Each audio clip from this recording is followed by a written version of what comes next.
Verity Holden tried to convince herself that she wasn't late, just not quite on time.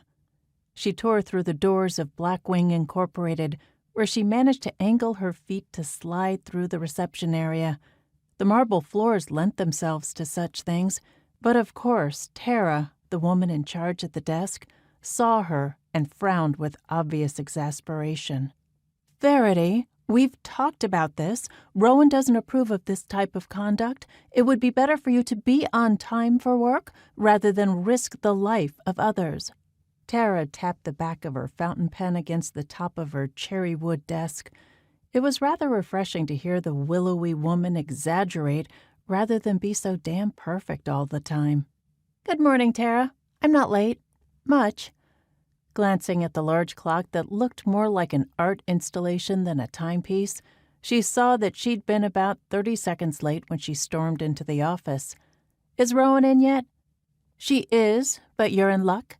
She's in an early meeting with Paris." Tara began typing on her computer and studiously avoided meeting Verity's eyes. "I suggest you hurry before her meeting is over. That coffee won't make itself." Resenting Tara's overbearing comment that making Rowan's coffee was Verity's job, as if it were beneath every other person on earth, Verity chose not to respond. Instead, she made her way through the white-marbled, white oak-covered, and rose-gold light-fixtured corridor that led to the inner part of Blackwing.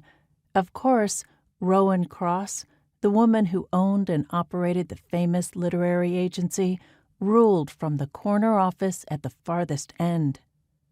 Verity's desk sat just outside Rowan's door, within whisper distance, as Verity had once told Annie, her best friend since elementary school. Everyone working at Blackwing had their own office area, as working in a bullpen was not optimal when they spent most of their time reading manuscripts or talking about sensitive, confidential contracts. Verity didn't have a door she could close to the corridor, but she didn't mind.